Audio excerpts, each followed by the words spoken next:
Hello, everyone. Welcome to our Accelerate Yale webinar, The Future of Digital Health 2, HealthVenture, and New York Presbyterian Hospital.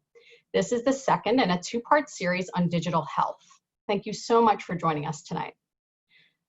Today's webinar is brought to you by Accelerate Yale. Accelerate Yale is a global community of alumni and friends of Yale who are engaged in innovation, tech, and entrepreneurship. We're delighted to have today's webinar co-hosted by the Yale Alumni Health Network, the Yale Black Alumni Association, Yale Women, 50 Women at Yale 150, and made possible by the Yale Alumni Association shared interest groups. Before we begin tonight's panel discussion, I'd like to review a few operational items with you. First, please note that this webinar is being recorded and all participants are muted. Our session will be 1 hour and we'll reserve the final 25 minutes for your questions. If you have a question you'd like to submit to our panelists, please do so via the Q&A box at the bottom bar of your screen. And now, I would like to introduce our moderator for this evening, Sharon Mwale. Sharon Mwale MPH 16 is Program Manager at HealthVenture and Health Haven Hub in New Haven. In this role, she supports the strategic planning of the organizations and oversees the implementation of several initiatives and programs. Prior to joining HealthVenture and Health Haven Hub, Sharon was a healthcare consultant at Levitt Partners in Chicago, a consultant with the Chicago Department of Public Health, and a healthcare administrator assistant at Deborah's Place in Chicago. Sharon holds a Master of Public Health and Healthcare Management from Yale University and earned her bachelor's in public health with a minor in mathematics from the University of Illinois at Chicago, where she also completed as a D1 athlete on the track and field team. Now, I'll hand things over to Sharon, who will moderate tonight's conversation. Sharon? Thank you, Wendy. And now I have the pleasure of introducing our panelists, Donna Lecky and Pamela Sutton-Wallace. Donna Lecky is the CFO and co-founder of HealthVenture Corporation, managing partner of HealthVenture Capital, and the co-founder of Health Haven Hub in New Haven. Previously, she was a vice president, chief tax officer, and tax counsel at Omnicare, a CVS company. Prior to Omnicare, Donna was vice president, chief tax officer, and general tax counsel of Health South Corporation. Before Health South, she operated in various roles with KPMG, Ernst & Young, and Deloitte, where she supported the healthcare and financial services clients. She is also an associate fellow at Pearson College at Yale University and was featured in Forbes Women as a women investor supporting early stage women's health technology innovators and underrepresented Black and Brown entrepreneurs. Donna holds a bachelor's in accounting from Temple University, a JD from Howard University School of Law, an LLM in tax from Emory University School of Law, and completed the Oxford Private Equity Program and graduated from Yale University, where she received her MBA with a concentration in healthcare. To introduce our second panelist, Pamela Sutton-Wallace serves as Senior Vice President and Regional Chief Operating Officer of New York Presbyterian Hospital for Brooklyn and Queens markets. In this capacity, she works to actualize the strategic vision of providing the highest quality inpatient and outpatient services in both of these markets. She also leads a NYP medical group and comprised of faculty from Weill Cornell as well as Columbia University and employed physicians serving several geographically dispersed regions. Prior to her appointment at New York Presbyterian, Pamela served as a chief executive officer for the University of Virginia Medical Center in Charlottesville, Virginia. Prior to joining UVA, Pamela served as senior vice president for hospital operations of Duke University Hospital in Durham, North Carolina. Pamela received her undergraduate degree in political science and African American studies from Washington University in St. Louis, Missouri, and she graduated from Yale University with a master's in public health. Thank you both for joining us tonight. Clearly extensive research or extensive experience. And so for today, the first panel of this series focused on accelerating the integration of digital health tools in healthcare delivery. Today, I'd like to focus on investing in digital health and infrastructure to support its advancement in our society. So I will kind of bounce them back between the both of you with our questions. And so just so we can get started, I want to start with you, Pam. How does digital change the role of patients managing their health? Well, good morning, or I should say good evening. I think there's a lot of promise, the promise of digital health or virtual health, whatever we want to call it, is that it grants access to our patients in a way that is convenient, multimodal, and in theory should be less expensive than the typical clinic acute care locations. Ideally, it also provides access to a range of services, whether primary care, specialty care services, and it allows a patient to stay home, quite frankly, and under the circumstances like COVID, staying home became really critical, and convenience was really critical. And so the beauty of telehealth is that it affords all of those opportunities. I think it also extends really precious resources, particularly in communities that have been underserved in terms of not having access to certain types of providers. I think we've seen this most especially for psychiatric care, where the adoption of telehealth was more rapid than perhaps other specialties because of the shortage of psychiatrists and mental health providers, especially in rural communities, as an example. And so the crown jewel, in my opinion, and I think you'll hear this from most people around telehealth, is that it really gives that access. Now, I do want to just say I do think there's some caveats to that as well. While many of Americans in particular have cell phones and or smartphones, and I hear that quoted quite frequently, you know, something like 95% of Americans have access to cell phones or smartphones. I do think there's still a technology gap that takes place because of the inavailability of broadband in certain communities, as well as not everyone has the ability to navigate telehealth for themselves in a way that they can truly be their own advocate for care. So you have to be able to, for example, articulate what you need. To a certain extent, you need to be able to say, I need an endocrinologist, let me call an endocrinologist. Or I know what's wrong with me, let me narrow this down for myself. And being able to really be an owner of your care. So the very thing that is a benefit, like engagement and access, can also be a challenge for certain communities and populations. Yeah, and thank you. I think there's a technology literacy gap that you're mentioning there. Donna, before I get to the question that I wanted to kind of pose to you, I wanted to ask if you had anything to add to what Pamela has just said. Yeah, thank you, Sharon, and thank you, Wendy, and hello to the Yale community. You know, I read something recently which defined digital health as the cultural transformation of how disruptive technologies that provide digital and objective data accessible to both caregivers and patients leads to an equal level doctor-patient relationship with shared decision-making and the democratization of care. And that really resonated with me because, and I really appreciate that definition because I think it reflects two things. I think it reflects the fact that doctors, in some respect, had to be more open to advanced medical technologies as opposed to the patriarchal way in which they've been administering healthcare and diagnosis and medicine in the past. And I also think, more importantly, that the ownership or the onus now is on the patient over their own healthcare, their diagnosis, their prognosis, and the research that they're doing. And I think digital tools allow them to do that. So it's that equal level doctor-patient relationship, that shared decision-making that resonates in the changing role as to how patients are now managing their health. So yeah, thank you, Sharon, for that. I just think that we're seeing more of a shift completely as a direct result of digital health.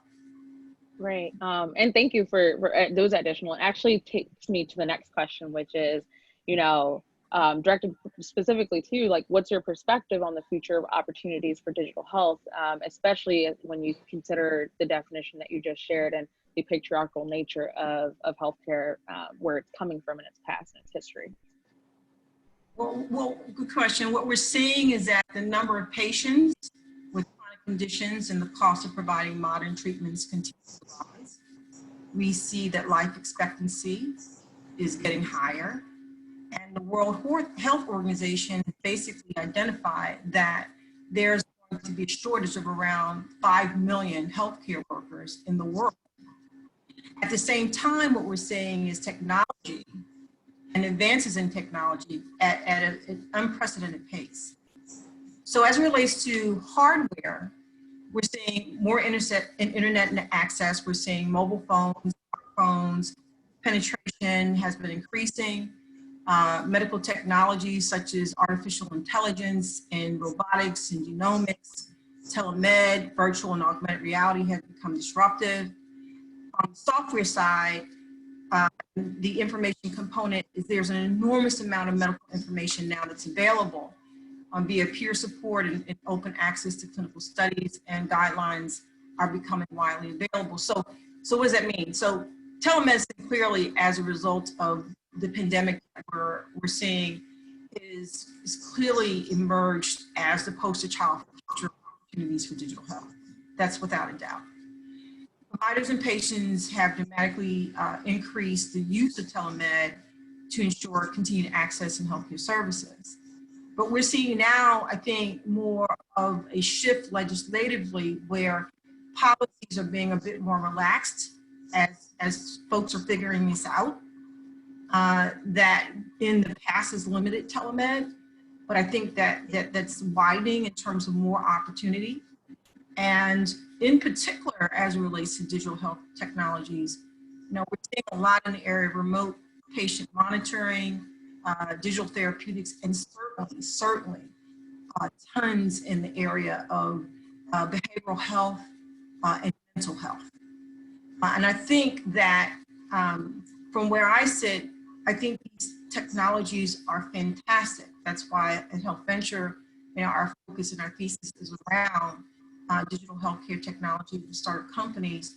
But I think that there also has to be that balance, and Pam, I'm interested in your thoughts around this, that balance between digital healthcare and related innovations and the shift that we're seeing as compared to, on the operational side, the human side of medicine, and not losing sight of that. So I'm curious as to your thoughts, Pam, on that as well.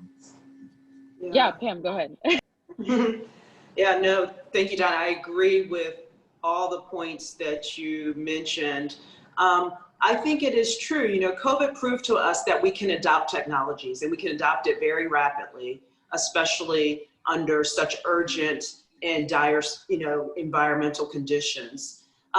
That being said, it's interesting to watch that at least here in New York and the New England area, as COVID started to decline, and of course we're all cautiously optimistic that we don't have a resurge, we are seeing in-person visits return. And I think a component of that is very much the piece you're talking about, Donna, that is a human element to healthcare, that people want to be physically touched, that there is power in the assessment process that doesn't always come across as well digitally. And so I think while telehealth will forever now be with us, and I think we will continue to see the expansion of it, I do believe there is still a very viable and important role of in-person, face-to-face care, particularly for those who have complex disease or comorbidities together, whether multiple physical comorbidities or mental health and physical comorbidities together. That being said, I do think we're going to see a rapid uptick of things like remote monitoring now that there's so many biologic devices. All of us are wearing Fitbits, or our phones have some kind of Fitbit capability to it. We are now seeing an artificial pancreas, for example, that tells you when you need an insulin. It can simulate your insulin pump in some ways. I think we're going to see more and more of that adoption. I think you referenced predictive analytics and AI. Those which we've had capabilities for quite some time, but now as we have all of this data that comes from our telehealth visits together with remote monitoring, therapeutic tools, we will now have all these data points that come in, and we will collect histories that will better allow us to predict what not only an individual patient may need, but also will tell us what populations of patients need. And that becomes a very, very powerful tool. Donna, I think you also mentioned clinical trials and research. I've always been in academic medicine, and research and education are just as important as that clinical care delivery. And already we're seeing very innovative uses of data, historic data, to facilitate and expedite clinical trial adoption and speed to market. And so those two become enhanced as we kind of expand our digital footprint. Thank you both. And I, touching on some of the key areas that you just said, Pamela, in terms of like what populations need and how to allocate resources, we see that, 5 years ago, misaligned incentives and value-based care were really hot topics. And to kind of give the audience a little bit of background, how has digital health either, moved the needle on these two drivers of healthcare transformation? Has the definition of value evolved? Have our incentives become more aligned? And I'll start off with you, Donna, since Pamela, you just spoke, but would like both of you to. Yeah, so value-based care, as we know, empowers patients and enables caregivers to provide better care at a lower cost, which results in better outcomes. And digital tools have evolved from their fitness roots originally into FDA-approved health devices. We've seen a surge in that particular area, and we've seen a large trajectory in that area. And these tools help to facilitate value-based care and payment models. So a consumer who takes an active role in monitoring their own health tends to remain healthier longer and requires fewer and less expensive treatments. And so from where I sit, the value-based needs have created a new generation of AI tools, which facilitate diagnosis and treatment. And I think it better captures data to ensure medication adherence. These incentives, I think, have become more aligned as a result. Your thoughts? Pamela? I agree. I think, value-based models are here to stay. I think you see different levels of adoption of value-based models across the country, depending on the market. I think we will likely see a continued progression to value-based care, largely because with the economy impacted by COVID the way that it is, and with, I think, the loss of insurance for so many Americans, particularly when their jobs have been lost, they've lost their healthcare, employer-based healthcare. I suspect in the coming election will be the telltale sign that we're going to see new models for healthcare financing and healthcare delivery. And I think the ACA provided that model through value-based reimbursement. The challenge is those models are all across the board, right? They vary from bundle payments, they vary to capitated arrangements, a whole host of different MIPS and macro, all kind of incentive pay for performance models. I think in the places where value-based has been adopted most fully is when you see payer and provider alignment. And we're seeing more large, especially very large health systems who are either acquiring, starting, or merging with payers or partnering with payers. And I think those value-based models work particularly well when all those incentives are aligned. I think digital healthcare has helped serve as a tool to support those models. I don't think it necessarily facilitated the adoption of the models as much as those models can effectively use the tools of digital health. And those tools become incredibly important in order to really understand the patient population that is being cared for under those various arrangements, regardless of what type of value-based model there is. And I think the places where you see the best outcomes are the organizations have combined their data, right? The payer side of the data to understand claims, together with the utilization data, to really understand what are the needs of the patient population that they're serving, and to try to get in front of their healthcare conditions and focus more on preventative health, early treatment and onset of disease, so that you don't have so many patients progressing to chronic, expensive, long-term illness. And it's really critically important that those organizations stratify their patient populations accordingly and use the data from the various tools to support that. And quite frankly, using tools to keep them home as long as they can, so they don't have to enter the very acute, expensive ICU, acute care environment, or further on the back end of their care, transition them to home. In some cases, we see care being provided in home ICUs now.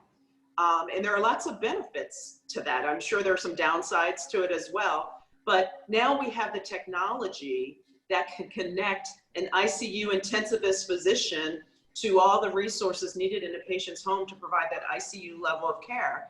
That's extraordinarily powerful. I think the challenge is, and will be, what do we do about and for our communities that are uninsured? Because those things still come at a cost, right? And when you have that payer-provider alignment, you're generally taking care of a patient population that is insured by definition, right? What do we do about those patients who don't have access through insurance vehicles and through employee-based healthcare? I think that's going to continue to be the issue that challenges us as a larger population. Agreed. You know, it's interesting because I think that this pandemic, and I'm sure we'll probably get into some of those questions, but I'm sure that this pandemic is helping us all to think through how creatively we need to assess how to do things. We have to do things very differently now. Yes. And healthcare is critically important to that conversation. Sharon? Yeah. Actually, so that actually some of the, you know, a lot of the things that you guys have both touched on, healthcare finance, as well as the adoption and the different models that are being used across the country. I'm going to jump in my own list of questions that I had written out, because your valuable perspectives, you know, can we delve a little bit deeper as far as how COVID-19 has both accelerated the adoption of digital health across the country within systems, within payers, within, you know, FQHCs, federally qualified healthcare centers, sorry, and also how maybe it has exposed our system to, or the industry of digital health, to the unmet promises of what those tools were supposed to be doing, right? So maybe starting with you, Donna, in terms of, you know, how has it accelerated digital health, and how has digital health come short of what they promised? Well, I'm going to take the last part of that question first, because I'm not so sure that I think COVID has exposed exactly what we probably should have been doing years ago as relates to digital health and digital health technologies. I think that's the good news. When you think about the pandemic, it's favoring the adoption of digital technology in healthcare and actually improving healthcare delivery. This is currently being done to, address acute needs that are a direct or indirect consequence of the pandemic. For example, you think about apps for patient tracing, remote triage, emergency services. Many of the solutions that have been developed and implemented at the moment of the current emergency could consolidate in the near future, contributing to the definition of what adoption or new digital-based models of care look like. But the list of new digital solutions is rapidly growing. And it goes beyond now the video visits, although these options include email and like mobile phone applications, and to include areas like the use of wearable devices and chat boxes and artificial intelligence and diagnostic tools. We're starting to see a lot in the area of voice interface systems or mobile sensors, like the smartwatches and the oxygen monitors or thermometers. A new category of service, though, is the oversight of person in home quarantine and the large-scale population surveillance. We're seeing telemedicine and remote consultation have already proven to be effective. I've got a personal situation where I'm getting some blood work done, and my physician, and Pam, you and I can relate to this. Remember the doctor with the black bag that would come door to door? I mean, literally, my physician is coming to my house next week to talk to me about my results. Wow. I think today's healthcare services and patient assistance can be guaranteed remotely through digital technologies. Before COVID, it was expected that digital transformation in healthcare would have been as disruptive as that's seen in other industries.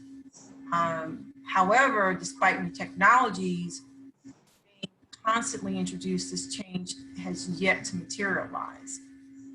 It appears that now the spread of COVID has finally provided sound reason to fully embrace digital transformation. And I think that's where we see ourselves today. Thank you, Donna. Pamela? I think it is, as I stated when we started, I do think we've demonstrated that there's an appetite when pushed for adoption of digital health.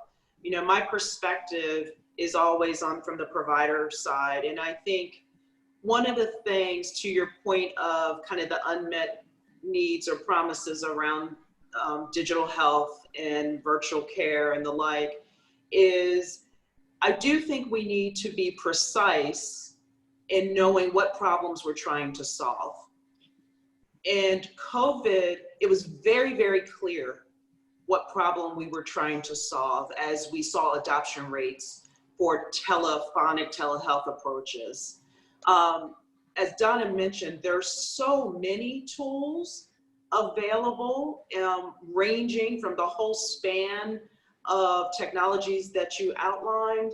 But for the provider, we're often looking to solve a specific problem. And I think it's really important that we think about how do providers enter into the discussion and engage with those who are creating all these wonderful tools to find opportunities to solve multiple problems at one time, to ensure interoperability, which we talk about a lot, but nothing's worse than a nurse or pharmacist or physician or technologist who has to enter multiple systems to really deliver on a fairly simplistic result. And it's really important that we think about how we can be parsimonious with our use of technology, solving multiple challenges at once to speed the rate of adoption.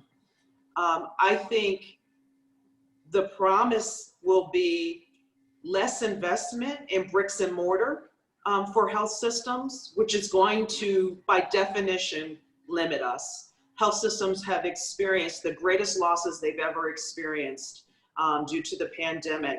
There will not be sufficient capital in terms of investments in bricks and mortars that we once did. That being said, depending on technology, that too can be expensive. And so we have to be thoughtful about where we're going to place our limited investments and resources. But I think there's just tremendous opportunity to evaluate that and to have a different level of engagement than perhaps we've seen before. And let me just add one more, I think, really important piece, again, that's getting amplified in the pandemic is cybersecurity. And how do we introduce all these wonderful opportunities for enhanced technologies and remote monitoring, biologics, you name it, in a safe way that doesn't put our data, our privacy of our patients and caregivers at risk. And that is becoming a very real issue. And quite frankly, taking more and more expense, administrative expense to health systems to protect ourselves. Yeah, and it very, very true. I don't know how to re-emphasize that even more, but, you know, I guess being mindful of time, but some would argue that some of these unmet promises and even some of the things that you've talked about in your response, Pamela, is, you know, what issues are we trying to solve? How are we addressing all these issues with one solution, or like with one startup? Can you maybe shed some light for the people on the call, especially as a healthcare executive and being involved in those discussions, of how to integrate or how to potentially think about what companies or what digital tools that you guys will implement?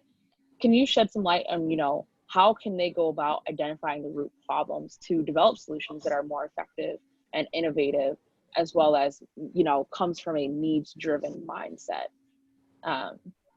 Yeah, and then Donna, maybe address that from a more global perspective, given HealthVenture's focus and what HealthVenture is investing in beyond the United States. Yeah, I think, you know, that's some of the challenge, right? How to find operators or incorporate those who know operations and the clinical delivery side into the R&D process. But that being said, many technology entrepreneurial groups are now employing clinicians and administrators and others and operators, leaders of healthcare delivery systems who understand what some of those barriers are. And I think that's really smart and very critical to do, because they can give you insights into why something's not being adopted that just seems such a no-brainer, right? And how I think there could be opportunities for entrepreneurs to come together and partner in their solutions, and find synergies across their platforms. I read recently the merger or the intended merger of Teladoc and Livongo, right? Two really big telehealth type of companies coming together to figure out how to integrate and use their tools for a greater good and mission. I think that can be done on much smaller scales as people are seeding new ideas. It really is important, and I think I've heard this on other conversations, to establish those clinical care partnerships and really engaging the end user very early in the development process. I couldn't agree more in terms of aligning partners and partnerships and collaborations. And through our work with HealthVenture, my business partner and I, we quite a bit to China, India, the UK, Dubai, South America, and we find that there are a number of innovators who are doing, in some aspect, in some way, they may have actually the same innovation. Even within the US, they may have the same innovation, but they may be at different stages of what the innovation looks like. And I think that what we're starting to see from a global perspective is that entrepreneurs and founders are recognizing that partnerships and collaborations will get them much more quickly to where they want to be. And so I think that we have a number of founders and innovators that are part of this discussion tonight that, you know, if there's anything that I would suggest, it would be to really look at what's going on around the world, looking at best practices from that perspective, and really trying to evaluate how you can collaborate with founders to address the issues, the healthcare issues that we're finding. Because the cost in our system is just exorbitant. I mean, it's just, and it's not sustainable. Excuse me, it's not sustainable. We have to figure out a way to solve for that issue, for that problem. And I think that global solutions, global partnerships really make the difference and should seriously be considered. Okay, and a last and final question. You know, given the year that we've had, I hesitate to put you both on the spot about predicting the future. I'm sure that no one 5 years ago in 2015 anticipated COVID-19, but to wrap up, can you both share what you anticipate, and I know you've touched on this already, but or suggest to entrepreneurs to watch for in the next 5 years? Go ahead, Pamela, please. Yeah, I think we touched on quite a few of them. I think we, to the larger, at least in the US, to new models of care delivery are going to be a must. I think the dollar will be absolutely constrained. Medicare, Medicaid as our largest payer will insist on, no matter who's in office, we can't afford the rising costs. The greater uninsured population, we're going to have to find a way to deliver care less expensively. Innovation and technology is one of the ways to do that. I think we're going to have to be thoughtful, though, about what those innovations and technologies are and how do we adopt those tools that are going to give us the most bang for our buck, our limited buck. As I said, I think we will see much less bricks and mortar building of healthcare organizations. I think more care will be provided in homes, if not in homes, in clinics, trying to keep patients out of the hospital setting as much as possible. Again, none of this is new. This is, I just think we're going to see an escalation, or should I say a more rapid adoption of this. I do think we're going to see more vertical and horizontal integration of institutions. You know, it's tricky. We saw this once before in the 80s, right, where every provider felt like they needed to be a payer. Well, not every provider institution has the skill set to be a payer. They're going to have to partner with payers in a different way. And we're going to have to figure out that business model and how to share a risk and reward. From the provider perspective, often the provider side feels like they carry all the risk, but don't necessarily get the upside of it. And then I'm sure payers feel just the opposite, right? So we've got to find that sweet spot. And again, I think technology is going to be a shared solution. It still boils down, though, to who pays for that technology and who uses it. And coming up with those new models is going to be particularly important in the future.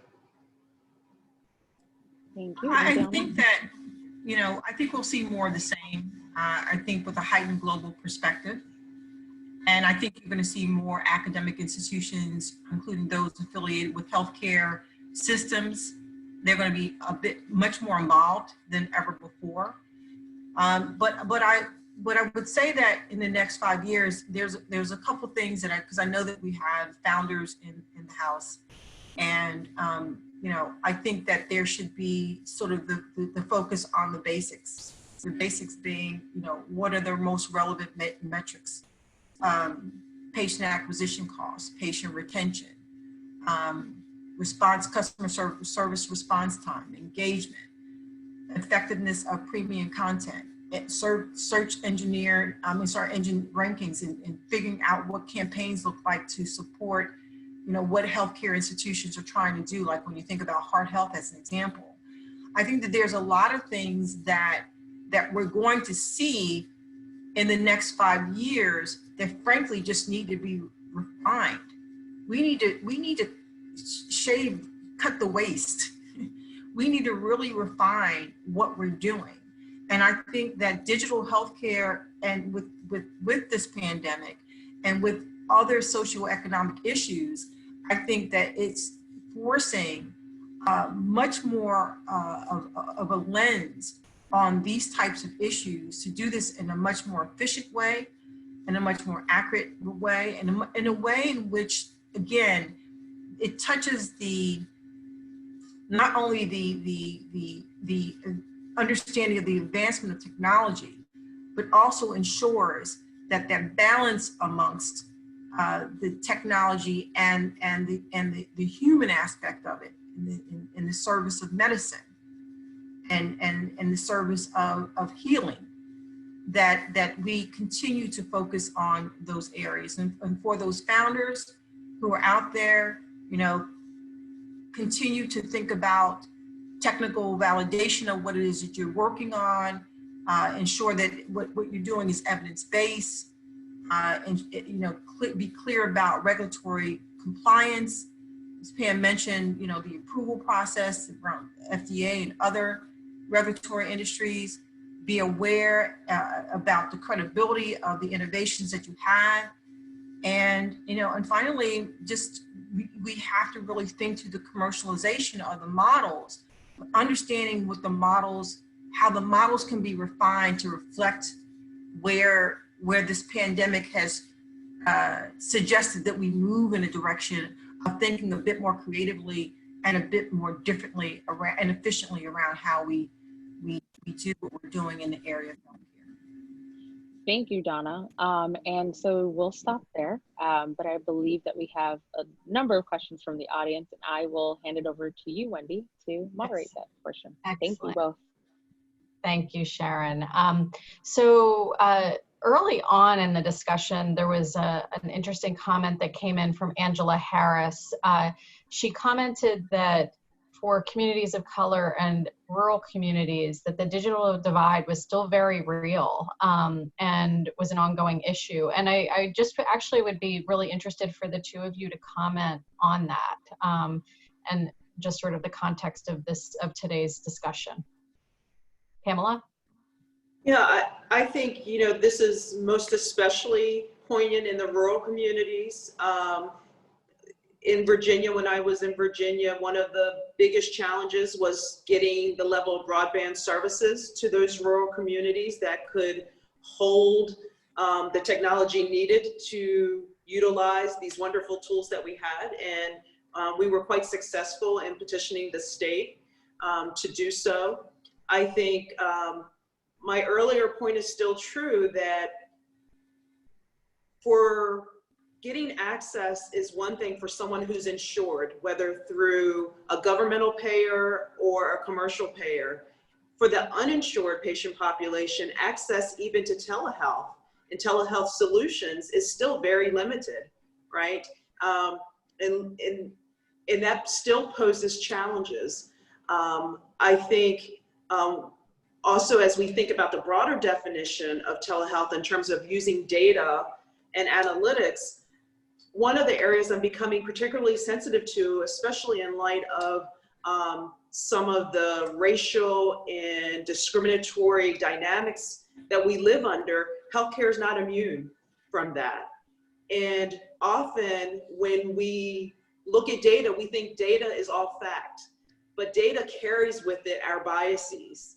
And we need to be very thoughtful about how we analyze data, because we can quickly make an assumption that is incorrect because it's based on our bias about communities of color, right? And what they do and don't have access to. And so there are conversations that still need to be had to ensure that even when we are trying to use information to make conclusions about populations and what they need, we need to be very careful that we are not being prejudicial or discriminatory or carrying our own biases into the interpretations of that data. And so I think that's going to be a new challenge for us as we begin to adopt some of these uses of technology. You know, I think that it's been very interesting from the perspective of many presuppositions. An example would be from an education perspective, there's a presupposition that that children from all communities have computers. Well, we've learned that's not the case, right? And so I completely agree with what Pamela just said.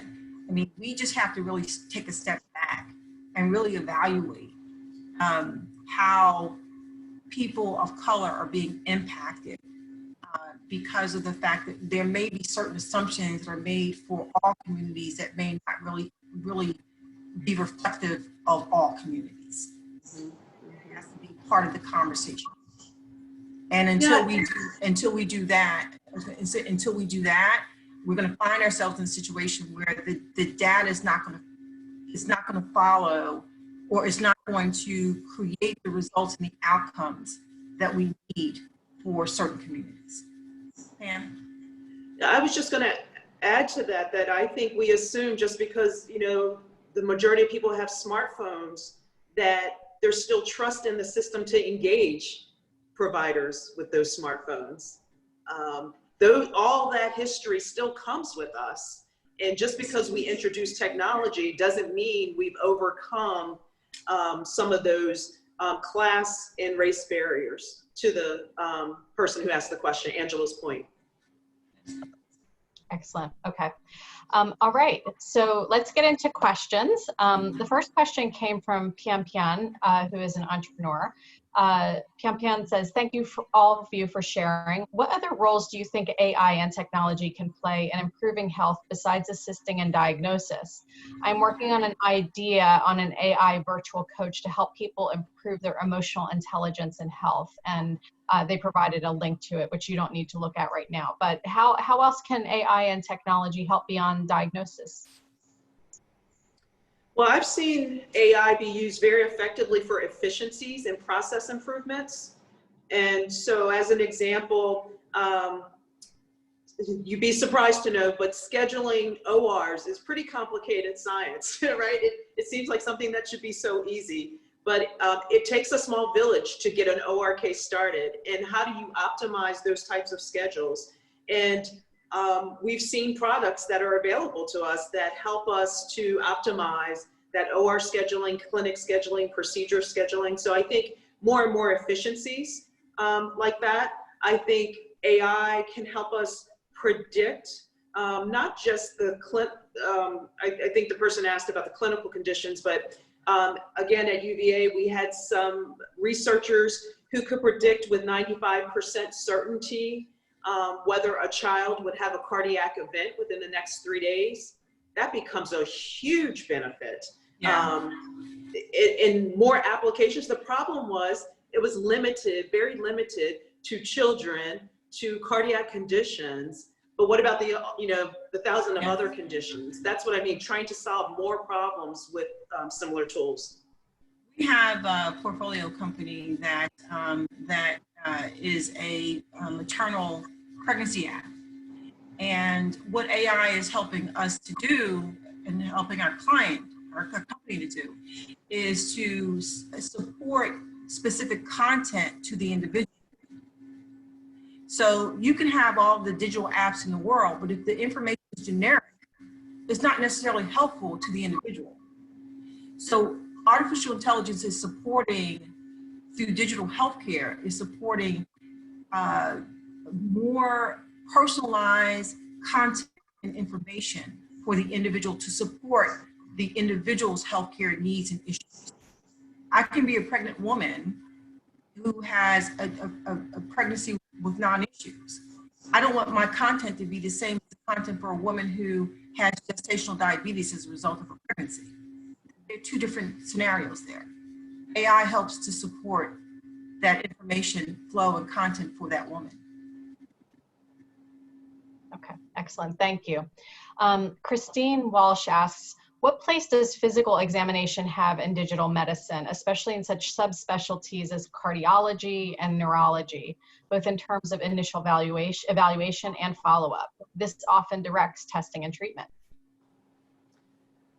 Yeah, she's exactly correct. And I'm not a physician, but I know that the most important part of learning for a physician is how to do a good H&P, a good history and physical, because that information gives critical background to a provider for their treatment plan and care plan. I think, as I said, there's always going to be a place for in-person care. What we are finding, and I think Donna pointed this out, is more therapeutic tools being available. So I recently saw a stethoscope that can be applied by the patient, right, at home or in whatever environment they are in, and the cardiologist can read the heart valve or whatever, kind of remote ultrasounds as well. In this case, it was the ultrasound. And so there become technologic solutions even to the physical approach. Those tools need more and more refinement, but clearly the technology is there to do so. That being said, I do think the human interaction can't be underestimated, that at times, and we often say this in healthcare, the first visit really should be an in-person visit for that very reason. Completely agree. Completely agree. I think that that's the balance, again, as I spoke of earlier, that you have to have the humanistic approach along with the efficiencies of technology, but we cannot lose sight of that. Okay. Okay. This is all right. So we have 8 minutes left. We're going to do the best we can. We might not get to all the questions, but just letting everybody know. Okay. Erica Balfour would like to know how might tele-reimbursement moving forward compare with non-tele reimbursement? Ooh. What do you think? That's an interesting, that's kind of I don't know, Pam, if you want to, that's kind of an operational question, but I would think that the tele-reimbursement, there could be a number of issues associated with that, efficiencies, of course, associated with that. And I think that we're going to have to move in that direction anyway. I'm not so sure that we have a choice. I also think that it goes back to some of the privacy, some of the cybersecurity, some of those issues that we could run into as it relates to tele-reimbursement. There are a number of issues with respect to hacking and things of that sort that would impact or can impact reimbursement. And I actually have a very good friend who is in cybersecurity, as well as someone who is in the banking area, and they've shared that because of COVID, quite frankly, they've been extremely busy due to the amount of fraud, of hacking, the amount of theft that's occurring because people are really busy getting into other people's accounts. And so I think that, like everything else, I don't think that we have a choice but to get there. But I think that it's going to be wrought with a number of related issues. Just kind of moving along, actually, in the same train of thought, you just talked about the banking industry and hacking. Another person, Brian Galloway, asks about the legislative changes that would need to occur to HIPAA to make sure that the use of technology is sustainable, safe, and uninhibited. Pamela, do you want to talk to the legislative side? I mean, Donna, you're welcome to as well, but I'll throw it over to Pamela first. Yeah, no, totally agree. And during COVID, a lot of those rules got relaxed, which were pretty important. I would say that there were two that were especially important: the reimbursement model and having parity between in-person and televisits, the ability for providers to function across state lines became a big issue, especially here in like a triad area where you're servicing people from Connecticut, New York, and New Jersey. So it was really important that those three states agreed to allow clinicians to practice across state lines. And in terms of, what was the other thing in terms of regulatory, some of the legislative piece around? To make sure that any use of technology is protecting people's personal information, Yes. and it's reliable and safe. Yeah. Yeah, and the ability to share. I mean, HIPAA is still fully in effect, and it restricts our ability to share across industry. Now, that being said, there are agreements that can be put into place to safeguard, but there's a lot of risk in that you assume some of that liability associated with violations of cybersecurity, as Donna said, and it's expensive to protect yourself. It really is. From those. The only comment that I wanted to make with that is I want to send love to my classmate, Ryan Galloway, class of 2016. That's a you know, okay, you know Ryan, okay. I know Ryan very well. One of my study partners. Okay. I love it. I love that. Okay. That's what I love about these webinars. You know, our friends show up and throw us some love and some great questions. Okay. Yes. Okay, great. Let's see here. We have time for probably 2 more questions. So I'm just going to grab, Ryan, I'm going to have to skip your great question. Let's see here. An anonymous attendee says the following. We speak about digital innovation, how to really accelerate adoption among healthcare organizations. How can we incorporate our healthcare providers and staff into these conversations so they don't think changes are happening to them, but it's actually more of a partnership? I think both of you could probably speak to that. Donna, do you want to say something? Yeah, I'll start, and then because it definitely is an operational question, but I was on the operational side as well. I would say that part of the way in which you engage is to engage. You have to bring folks together to be a part of the conversation. One of the reasons why there seems to be this rift around that hierarchy is making the decisions and we are not involved in the decisions that have to be implemented. So they don't know what our feedback is. They don't know how this works. They don't know how we have to deploy this internally. And I think that the way to get around that is to have, you know, all of the stakeholders in those types of meetings, because the best way to deploy is really understanding all of those pieces. Otherwise, it's going to be a broken system without a doubt. And it's going to be less efficient, more costly in the long run if it's not done in a way in which the stakeholders at all levels provide impact and input. Pam? Yeah, no, that's very true. And I think to the extent that you mean within an organization that, like a provider adopting the technology, absolutely. I think leaders discovered long ago that you try to implement something without direct feedback and engagement, it will not be successful. That being said, we start with a lot of pilots, and we have learned using Lean Six Sigma theories to make sure we know what problem we're trying to solve and start off with a good statement of work. What is it that we're trying to fix? And bouncing that in finding tools up against that, using our skills around process improvement.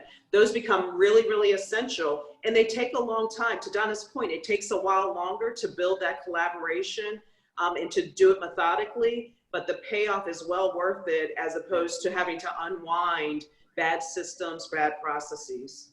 I think if you're on the founder or the entrepreneurial side, as we said earlier, it's really critical to bring some of those people to the table. Now, the challenge is you talk to one specialty, one individual, you're talking to one individual. So it's important to get a good breadth and depth of people and disciplines represented. Okay. I'm going to grab one more question because I didn't give that notice earlier. So we're going to go over just a couple of minutes here. So Rebecca Liu asks, how do we combat the conflict of interest in healthcare systems sharing data with other healthcare systems versus retaining data as a form of IP? Would either of you like to take that, or is that not quite clear? No, I think I'm clear on the question. I think it's a challenge, right? Okay. Yeah. Data, I say this a lot to people, data is the new currency. Yeah. And it is, especially as we start entering into the AI predictive analytics realm, that becomes almost a form of intellectual property. And I think it is a challenge to get people to work together for the greater good when they're trying to monetize their discovery and their algorithms. I think there has to be a fairness around it, because reality of it is the IP aspect of this is an asset, and I think that, you know, it's sort of, again, that balance of it being an asset and monetizing, and also, you know, what are we doing for the greater good? So, you know, I think part of that is, again, it's just that balance and recognition that at the end of the day, I'm not so convinced that, you know, innovations are necessarily unique. I think that just like I see in different parts of the world, the same innovations as I spoke of earlier that are ongoing. Let's just be collaborative. Let's work together, and you know, I'm a firm believer that the money will come. The money will come. Don't worry about that. The money will come. Question. Okay. All right. So why don't we end there?